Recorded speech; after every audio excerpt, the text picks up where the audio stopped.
Alam mo ba ang kwento ni Poncio Pilato, ang Romanong gobernador na nag-apruba sa pagpapako kay Jesus sa krus ay nagtatapos sa misteryo at trahedya? Isipin ang bigat ng paggawa ng isa sa pinaka-pinagtatalunang desisyon sa kasaysayan at ang pagbubuhat nito ng mag-isa. Iba't ibang kasaysayan at relihiyosong teksto ang naglalahad ng buhay ni Pilato, inihahayag ang kanyang mga mahalagang aksyon at ang mga naging resulta nito. Ang papel ni Pilato ay ipinakita sa 4 na ebanghelyo ng Bagong Tipan na tumutuon sa kanyang unang pag-aalinlangan at ang kanyang pagsang-ayon na ipako si Jesus sa krus. Ang kanyang pakikipag-ugnayan kay Jesus, pati na rin ang impluensya ng mga pinuno ng mga Hudyo, ay naitala sa Mateo 27, Marcos 15, Lucas 23 at Juan 8 at 19. Dagdag pa rito, ang mga sinulat ng historian na Hudyo na si Flavius Josephus at ng Romanong pilosopo na si Philo ng Alexandria ay nagbibigay ng karagdagang kaalaman tungkol sa pamamahala ni Pilato sa Judea. Ang pagsasama ng mga account na ito ay nagpapakita kay Pilato bilang isang karakter na may maraming panig at pinatutunayan ang kanyang mahalagang papel sa pagpapako sa krus. Upang lubos na maunawaan ang kanyang kwento, kailangang isaalang-alang ang mga banal na kasulatan at ang masalimuot na mga hamong pampulitika at panlipunan noong kanyang panahon. Patuloy na panoorin ang kwento ng Romanong gobernador na ang desisyon ay permanenteng nagbago sa kasaysayan. Si Poncio Pilato, ang gobernador ng Judea, ay naharap sa isang matinding tunggalian. Ang mga pinuno ng mga Hudyo ay iginiit ang pagpapako kay Jesus. Inaakusahan siya ng kalapastanganan, ngunit hindi makita ni Pilato ang anumang kasalanan kay Jesus. Juan 38. Paulit-ulit niyang sinubukang palayain si Jesus. Inialok pa ang tradisyonal na kaugalian ng Paskua na pagpapalaya ng isang bilanggo sa karamihan, ngunit si Barabas ang kanilang pinili kaysa kay Jesus. Mateo 27:1-26. Sa kabila ng kanyang pag-aalinlangan, sumuko si Pilato sa mga hiling ng karamihan at hinugasan ang kanyang mga kamay bilang tanda ng kanyang pagdistansya sa desisyon na ipako si Jesus. Mateo 27:24. Isang kilos na naglalayong iligtas siya sa kasalanan ng pagkamatay ni Jesus. Ang kilos na ito ay naging simbolo ng pag-iwas at kawalan ng katarungan sa kasaysayan. Bukod dito, inilarawan ng mga kasulatan ang pagsisikap ni Pilato na palubagin ang karamihan sa pamamagitan ng pagpapahagupit kay Jesus. Umaasang ang mas mababang parusang ito ay magpapalubag sa mga pinuno ng mga Hudyo, Lucas 23:16. Ang desisyong ito ay hindi lamang nagpatuloy sa pagkamatay ni Jesus, kundi pati na rin ang pagbagsak ni Pilato, na nagbukas ng mga debate at pagsusuri ng kanyang mga aksyon sa maraming henerasyon. Alam ni Pilato ang maselan na kalagayang pampulitika ng Jerusalem tuwing Paskua, kung saan mas maraming tao at ang tensyon ay lumalala dahil sa presensya ni Jesus na kinikilala bilang propeta ng marami. Inakusahan ng mga pinuno ng relihiyon si Jesus ng paghihimagsik laban sa kapangyarihang Romano, Lucas 23:2. Isang seryosong akusasyon na maaaring humantong sa kanyang kamatayan sa ilalim ng batas ng Roma. Si Pilato ay naharap sa isang alanganing sitwasyon. Ang pagpapalaya kay Jesus ay maaaring magpasimula ng kaguluhan sa mga Hudyo, habang ang paghatol sa kanya ay nangangahulugang pagsang-ayon sa kamatayan ng isang taong kanyang pinaniniwalaang inosente. Sa pagpili na pigilan ang isang posibleng pag-aalsa, sumuko si Pilato sa kanilang mga hiling. Hindi niya inaasahan kung gaano kalalim ang epekto ng desisyong ito sa kanyang buhay. Bagaman hindi binabanggit ng Biblia ang mga panloob na pag-iisip ni Pilato, ang kanyang mga kilos ay nagpapakita ng isang taong humaharap sa matinding presyon upang pairalin ang katarungan habang pinapanatili ang kapayapaan. Sa kalaunan, ipinakita ng kasaysayan na ang mga bunga ng kanyang desisyon ay nagdulot ng malaking bigat sa kanya.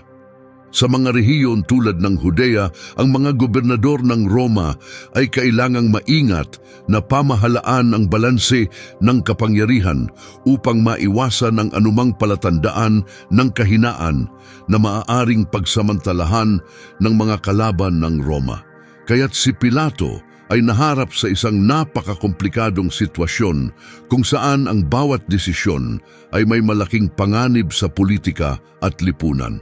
Sa gitna ng tensyong ito, ang asawa ni Pilato, si Claudia Procula, ay nakaranas ng isang nakakabahalang panaginip tungkol kay Jesus.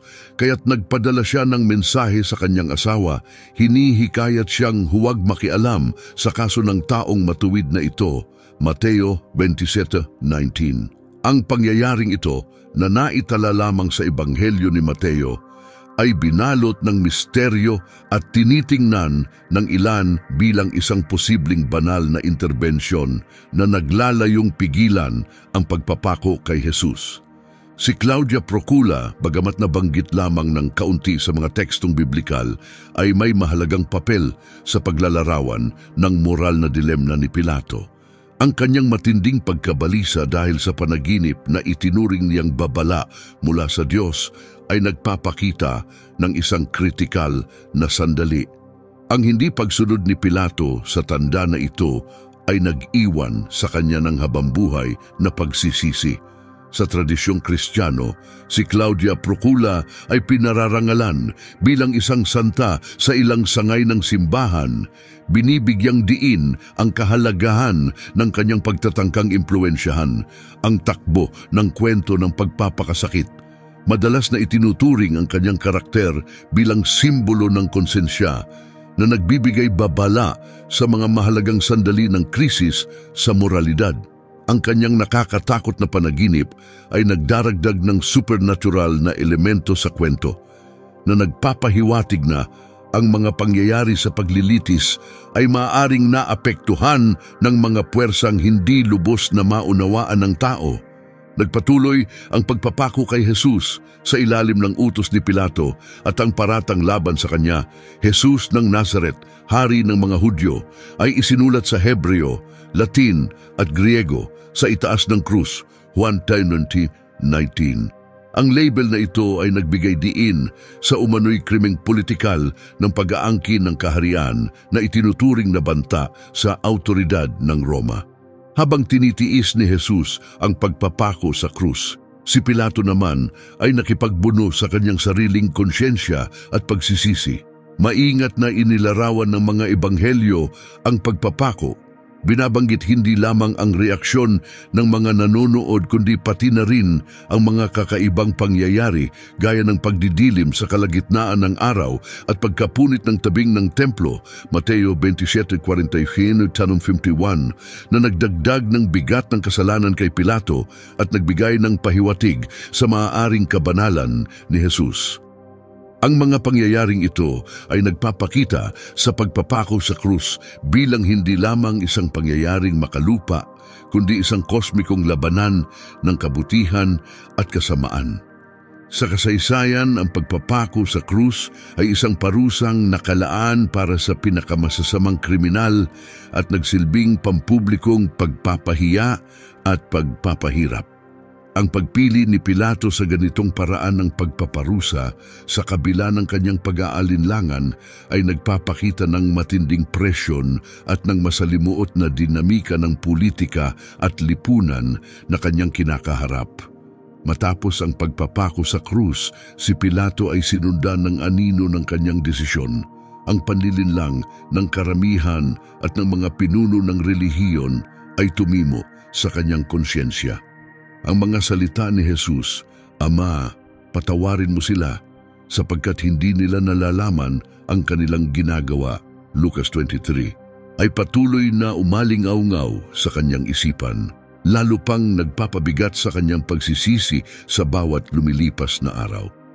Bagamat hindi malinaw na inilarawan ng Biblia ang mga sumunod na damdamin ni Pilato, Malamang na ang kanyang ginawa ay nagdulot ng malaking pinsala sa kanyang isipan dahil sa laki ng kanyang naging desisyon.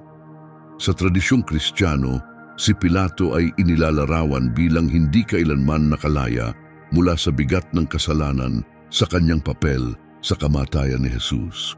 Isang pasanin na lubos na nakaapekto sa kanyang buhay. Ang mga apokripal na ebanghelyo at mga tradisyon tulad ng mula sa simbahang ortodokso ng Ethiopia ay nagdaragdag ng lalim sa pagkabalisa ni Pilato. Inilarawan siya bilang isang tauhang nilamon ng matinding pagsisisi. Ang kanyang simbolikong paghugas ng mga kamay ay hindi sapat upang maibsan ang kanyang moral na pasanin na nag-iwan sa kanya upang paulit-ulit na balikan ang mahalagang araw na iyon. Kapansin-pansin sa tradisyon ng simbahang ortodokso ng Ethiopia, may paniniwala na maaaring nag-convert si Pilato sa Kristyanismo bilang isang pagsisikap na hanapin ang kapatawaran sa kanyang pagkakasala. Bagamat ito'y haka-haka lamang at hindi malawak na kinikilala. Bukod pa rito, nang iulat ng mga bantay sa libingan ni Jesus ang kanyang muling pagkabuhay, Mateo 28:40, nagdulot ito ng pagkabahala sa mga pinuno ng mga Hudyo at kay Pilato na sinubukan niyang pigilan ang katotohanan sa pamamagitan ng panunuhol sa mga bantay upang magpakalat ng kasinungalingan. Mateo 28:20-15. Gayunpaman, mabilis na kumalat ang balita ng muling pagkabuhay ni Jesus na lalong nagdagdag sa panloob na alitan at paghihirap ni Pilato. Ang muling pagkabuhay ay itinuturing na pundasyon ng paniniwalang Kristiyano, malinaw na pinagtibay sa mga ebanghelyo at mga sulat sa Bagong Tipan, partikular sa 1 Corinto 15:13-18. Para kay Pilato, ang muling pagkabuhay ay nagdulot ng malaking krisis sa kanyang kredibilidad. Ang pagkabuhay ni Jesus ay hindi lamang nagpatibay sa kanyang banal na pagpapahayag, kundi nagpapakita rin ng kamalian ng hatol ni Pilato sa paghatol sa isang inosente. Ang mga pagsisikap ni Pilato na itago ang katotohanan ng muling pagkabuhay ay nagpapakita ng kanyang pakikibaka na mapanatili ang kontrol at balanse sa kaisipan sa gitna ng mga pangyayaring sumasalungat sa lohika at sa pamumuno ng Roma. Dagdag pa rito ang paglaganap ng Kristyanismo sa mga sumunod na taon, kasabay ng pag-convert ng maraming Hudyo at Hentil ay nagpalaki ng epekto ng muling pagkabuhay at mga desisyon ni Pilato. Ang mga pagtatangkang pigilan ang katotohanan ng muling pagkabuhay ay sumasalamin sa patuloy na tunggalian sa pagitan ng makalupang kapangyarihan ng Roma at ang bagong umuusbong na espiritual na impluensya ng Kristyanismo. Nakatanggap si Emperador Tiberio ng magkahalong ulat tungkol sa mga kaganapan sa Judea, na una ng pinupuna dahil sa kanyang malupit na pamamahala at kawalang galang sa mga kaugalian ng mga Hudyo. Si Pilato ay nasa isang mahina at delikadong posisyon. Sina Flavius Josephus at Philo ng Alexandria ay naglalarawan kay Pilato bilang isang mabagsik na pinuno na ang mga pulisiya ay madalas nagdulot ng galit ng mga Hudyo. Isang kilalang pangyayari ay ang paggamit niya ng pondo mula sa templo para sa isang aqueduct na nagdulot ng malaking pagtutol mula sa mga Hudyo. Lalong bumagsak ang kanyang pamumuno matapos ang isang kilalang insidente ng pagpatay sa mga Samaritano sa bundok Gerizim na naging dahilan ng kanyang pagkatanggal sa pwesto ni Lucius Vitellius, ang gobernador ng Syria. Tinawag siya pabalik sa Roma, kung saan sumailalim siya sa masusing pagsusuri at nagwakas ang kanyang karera sa politika. Ang mga bunga ng kanyang pamumuno sa Judea ay nagkaroon ng pangmatagalang epekto sa kanyang karera at sa rehiyong kanyang pinamahalaan. Ang mga kaguluhan sa politika sa Judea sa ilalim ng pamumuno ni Pilato at ang kanyang pagbagsak ay nagpapakita ng mga komplikasyon ng pamahalaang Romano sa mga malalayong lalawigan. kung saan ang pangangailangan na mapanatili ang kaayusan at igiit ang kapangyarihan ng Roma ay madalas na sumasalungat sa lokal na mga kaugalian at hangaring magkaroon ng autonomiya. Sa Roma, sumailalim si Pilato sa isang masusing imbestigasyon. Pinalakas pa ng galit ni Emperador Tiberio sa mga kaguluhan na idinulot ni Pilato sa Judea. Sinamantala ng kanyang mga kalaban sa politika ang pagkakataong ito na humantong sa kanyang pagkakatanggal sa tungkulin at pagkatapon. Samantala, ang kanyang asawang si Claudia ay patuloy na binabagabag ng mga bangungot at si Pilato, labis na sinasakal ng pagsisisi, ay tuluyang lumayo sa pampublikong buhay. Walang mga formal na tala ng paglilitis na nagpapahiwatig ng isang sapilitang pagre-retiro kaysa sa isang paglilitis. Ngunit ang mga apokripal na teksto tulad ng mga gawa ni Pilato ay naglalarawan ng iba't ibang kwento tungkol sa kanya matapos ang pagpapako, madalas na puno ng pagsisisi at pagsisikhay ng kapatawaran. Ang pagkamatay ni Pilato ay nananatiling balot ng misteryo at haka-haka na may iba't ibang kwento tungkol sa kanyang katapusan. Sa kasaysayan, siya ay inilarawan bilang isang tao na ang mga desisyon ay nag-iwan ng hindi mabuburang bakas sa kanyang buhay at sa mas malawak na kasaysayan. Ang imbestigasyong Romano ay malamang na tumuon sa kanyang kabiguang tiyakin ang katatagan at sa kanyang hindi wastong pamamahala na nagpapakita ng masalimuot na ugnayan ng kapangyarihan at politika sa loob ng Imperyong Romano. Sa huli, si Pilato, na minsang may mataas na katungkulan, ay nagtapos sa kahihiyan at kalungkutan, isang mapait na kabalintunaan para sa isang taong sinikap palakasin ang kanyang posisyon sa pamamagitan ng mga kilos ng kawalan ng katarungan. Ang mga kalagayan sa paligid ng kamatayan ni Pontio Pilato ay nababalot ng misteryo. May ilang mga kasaysayang nagpapahiwatig na nagpakamatay siya, nalulunod sa bigat ng kanyang mga nagawang kasalanan at ang kahihiyan ng kanyang pagkakatapon. Si Eusebius ng Caesarea, isang historiador ng simbahan noong ika-4 na siglo, ay nag-ulat na tinapos ni Pilato ang kanyang buhay sa panahon ng paghahari ni Caligula.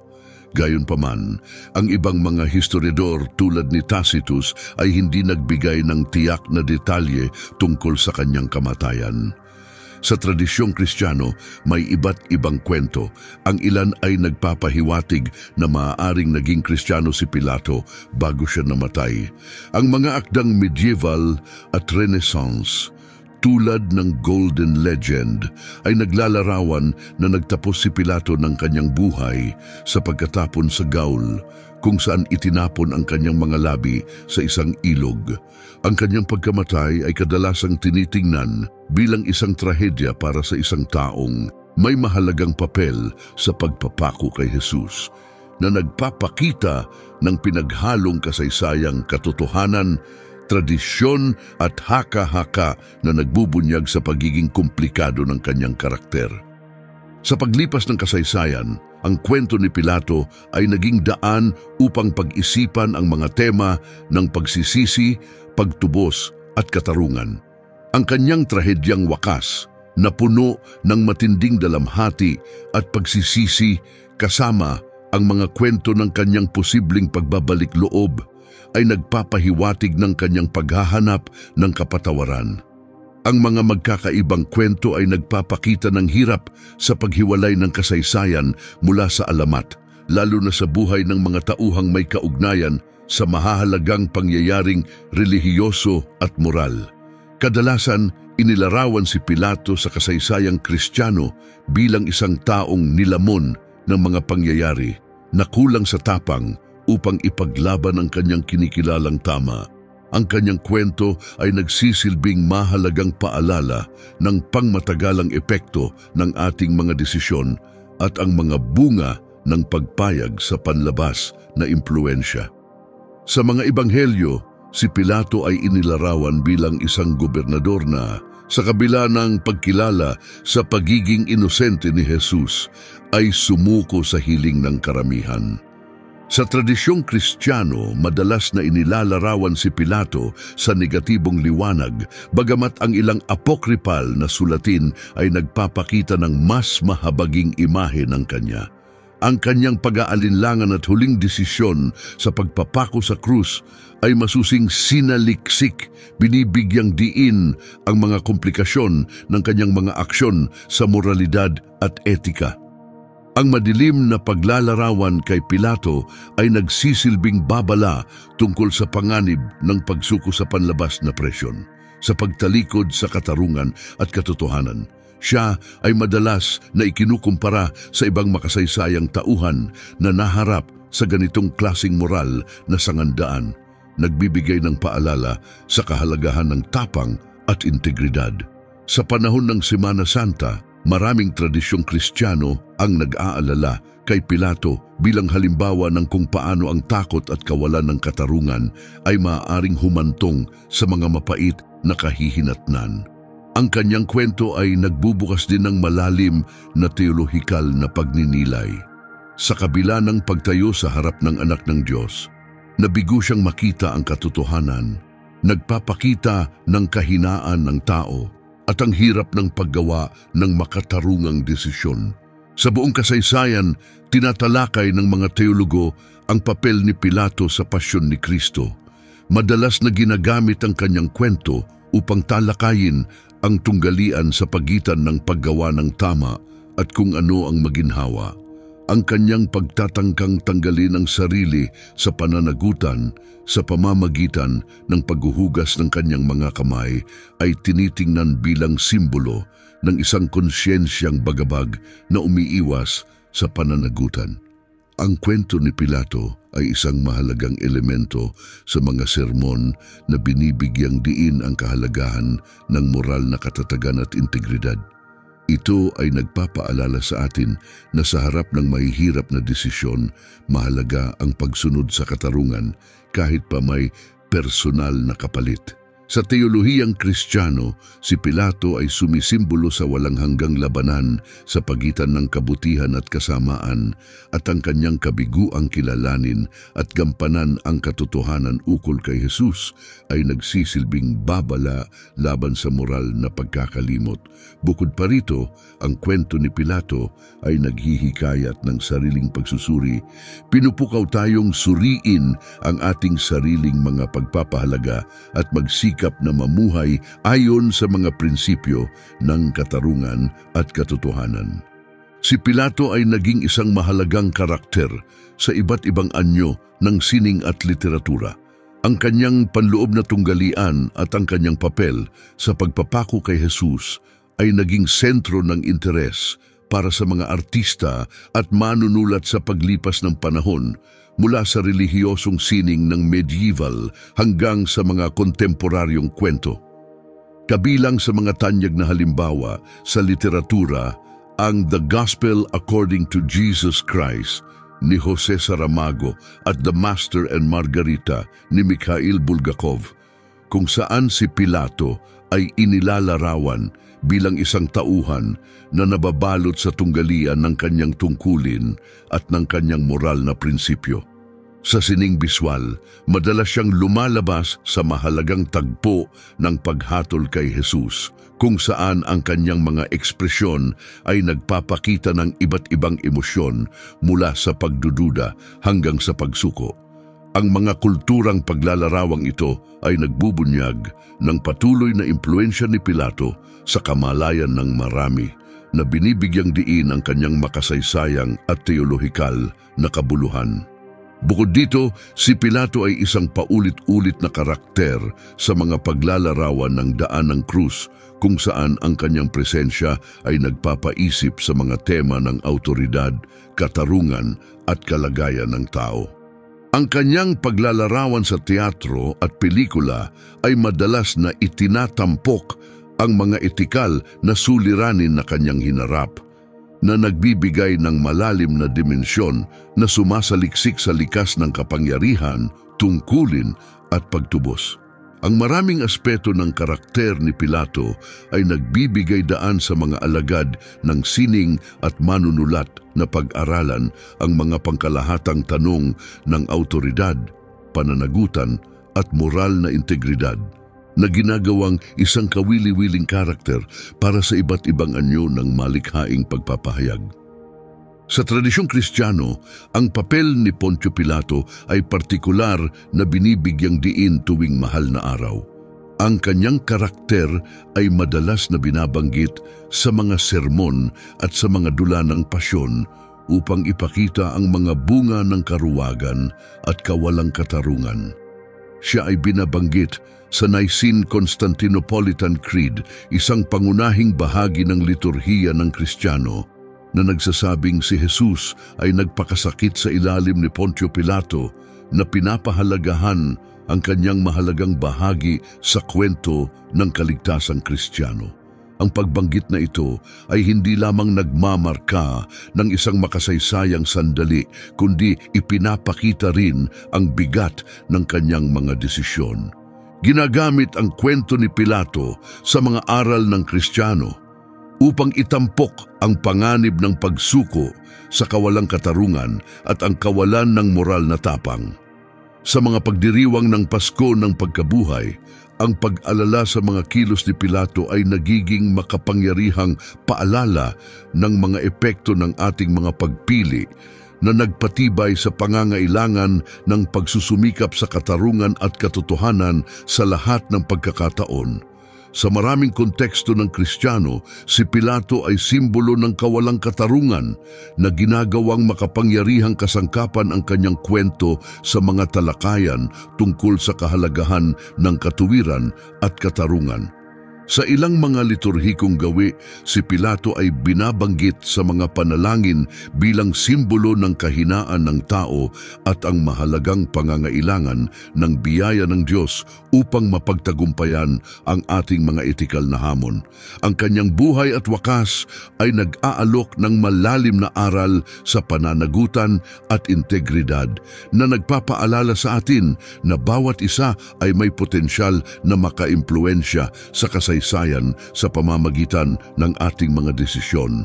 Ang kanyang pagsang-ayon sa panlabas na presyon at pagkabigo na itaguyod ang katarungan ay ginagamit bilang babala na ipinapakita kung paano ang kakulangan ng moral na katatagan ay maaaring humantong sa mabibigat na kahihinatnan.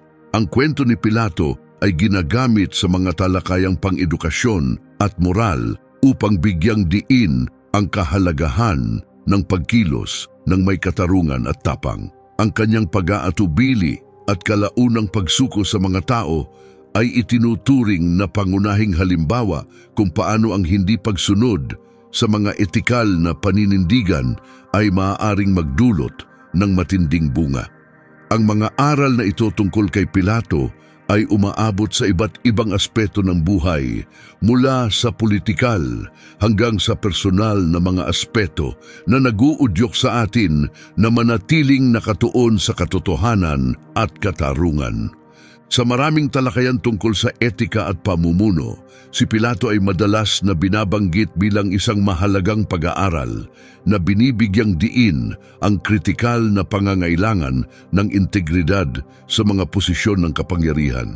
Ang kanyang mga pagkukulang ay nagsisilbing isang matinding babala laban sa panganib ng pagiging kampante at ang pagkiling sa pinakamadaling landas, kapalit ng moral na katuwiran. Ang kwento ni Pilato ay nagtutulak sa atin na suriin ang ating mga kilos at ang ating tungkulin na itaguyod ang katarungan kahit sa ilalim ng matinding presyon. Ang kanyang malungkot na kwento ay nagpapakita na ang katotohanan ay kailangang magtagumpay kahit sa harap ng matinding presyon at pagsubok. Sa kontemporaryong talakayan tungkol sa pamumuno at etika, itinatampok ng halimbawa ni Pilato ang mga hamon sa pagpapanatili ng moral na integridad sa gitna ng pampulitika at panlipunang presyon. Ang kanyang kwento ay nagsisilbing mahigpit na babala laban sa panganib ng pakikisangkot sa kawalang katarungan sa panahon ng krisis. Ang patuloy na kaugnayan nito ay nagpapatunay sa walang kupas na aral na hatid niya, mga aral na tumatawid sa iba't ibang panahon at kultura. Bukod dito, ang kwento ni Pilato ay madalas na binabanggit sa mga debate ukol sa katarungan at karapatang pantao na nagpapakita ng mabigat na epekto ng kawalang aksiyon. Ang kanyang karakter ay patuloy na nagpapaalala sa atin ng pangangailangan para sa moral na tapang at ang kahalagahan ng matatag na pagtatanggol sa katotohanan. Ang mga etikal na suliraning hinarap ni Pilato ay nananatiling may malalim na kaugnayan. Hinihimok tayong magsikap para sa katarungan at integridad sa ating sariling mga buhay.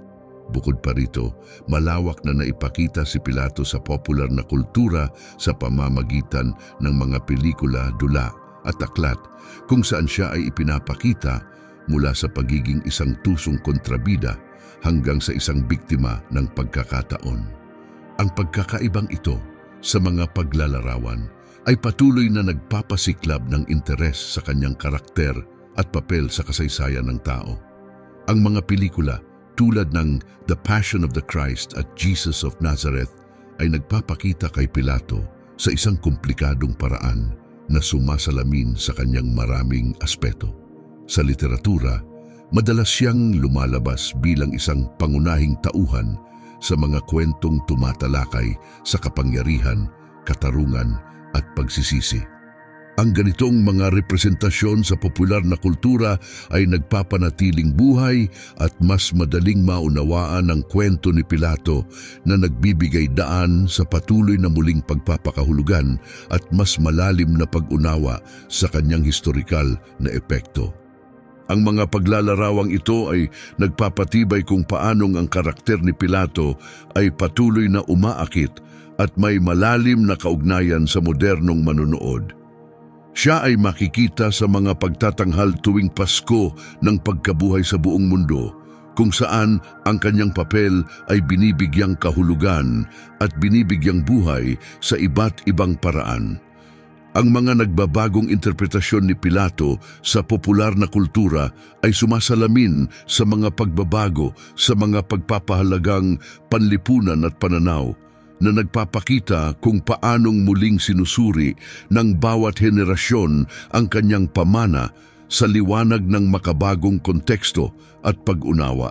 Si Pilato ay nananatiling sentro ng mga talakayan tungkol sa kapangyarihan, moralidad at ang epekto ng mga kilos ng tao na nagpapahiwatig ng kanyang patuloy na kahalagahan sa ating pangkulturang diskurso.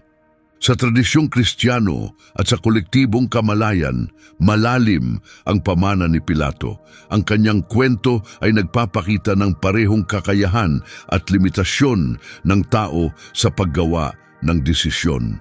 Siya ay inaalala hindi lamang sa kanyang mga nagawa, kundi pati na rin sa kanyang mga hindi nagawa, lalo na ang kanyang pagkabigo na ipagtanggol ang katotohanan at katarungan. Ang kanyang presensya sa kredo at mga kwento ng pasyon ay nagpapanatiling buhay sa kanyang karakter sa kaisipang Kristiyano na nagiging mahalagang aral sa moralidad at pananagutan sa mga relihiyoso at pang-edukasyong konteksto. Ang kwento ni Pilato ay patuloy na humahamon sa mga nasa posisyon ng kapangyarihan na nagpapaalala sa kanila ng kritikal na kahalagahan ng makatarungang pagpapasya. Siya ay simbolo ng mga kahihinatnan ng pagsuko sa takot at paggawa ng mga desisyong kompromiso sa moralidad. Higit pa rito, ang kanyang papel ay nag-uudyok ng pagninilay sa likas ng paghatol at pananagutan na nagpapakita ng masalimuot na dinamika ng kanyang mga desisyon. Ang pagtalakay sa kanyang mga kilos at ang pagkondena kay Jesus na sumunod ay hindi lamang nangyayari sa kasaysayan, kundi nagsisilbi ring mahalagang mga halimbawa sa etika at pamumuno.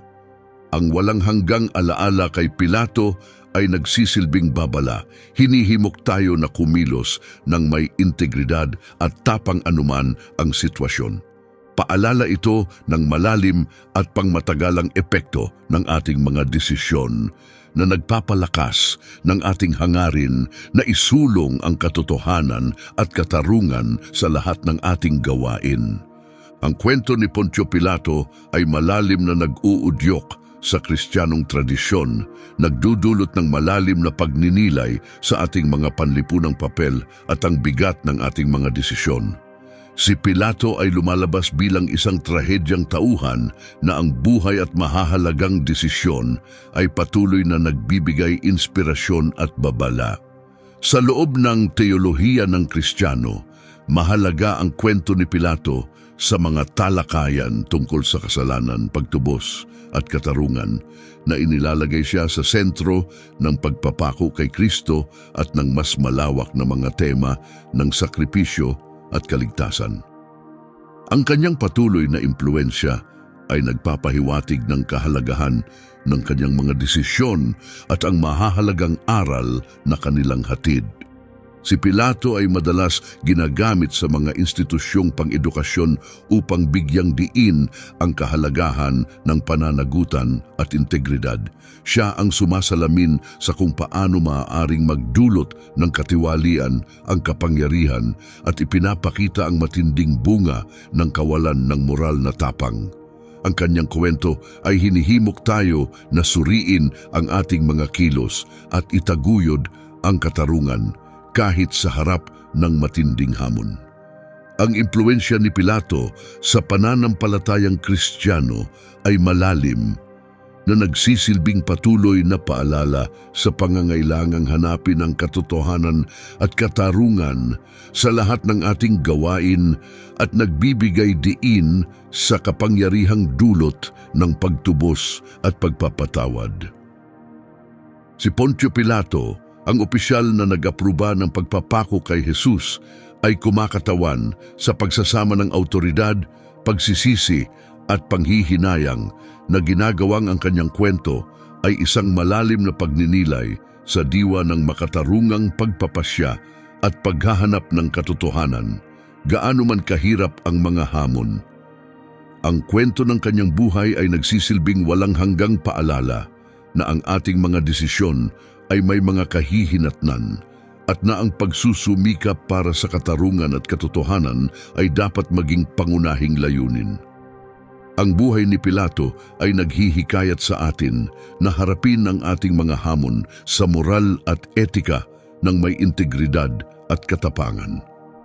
Ang kanyang kwento ay hindi lamang nagtuturo sa atin na suriin ang ating mga pananagutan at ang mga epekto ng ating mga desisyon, kundi pati na rin ang kahalagahan ng pagtubos at ang walang pagod na paghahanap ng katotohanan, gaano man ito kalaban o kalungkutan. Ang walang hanggang presensya ni Pilato sa ating kolektibong kamalayan ay nagpapaalala sa atin na gawing pangunahing prinsipyo ang katarungan at katotohanan sa lahat ng ating desisyon. Habang tayo ay nagmumuni-muni sa buhay at pamana ni Poncio Pilato, tayo ay inaanyayahang pag-isipan ang ating sariling mga desisyon at ang pangako na kinakailangan upang itaguyod ang katarungan at integridad kahit sa harap ng pagsubok. Maraming salamat sa pagsama sa amin sa paglalakbay na ito. Kung ikaw ay nakahanap ng inspirasyon sa ating talakayan at naghahanap ng mas malalim na koneksyon sa espiritual, huwag palampasin ang pagkakataong magpatuloy sa ating mga aral. Mag-subscribe sa aming channel, i-like ang video na ito at ibahagi ang iyong mga saloobin sa mga komento upang makatulong na palakasin ang ating komunidad. Kung ikaw ay nahikayat ng mga kwento ng pananampalataya na ibinabahagi namin at nais mong suportahan ang aming misyon na abutin ang mas maraming puso, isaalang-alang ang pagiging miyembro ng aming channel. Ang iyong suporta ay maaaring makapaghatid ng tunay na pagbabago at palalimin ng ating sama-samang espiritual na paglalakbay. Umaasa kami sa iyong pakikilahok. Huwag kalimutang tingnan ang link sa paglalarawan ng video upang maging miyembro ngayon. Para sa higit pang kaalaman tungkol sa kasaysayan ng Biblia, Inirerekomenda ko ang 2 video dito sa screen para panoorin mo kasunod. Pagpalain ka ng Diyos at inaasahan kong makikita kita sa susunod na video.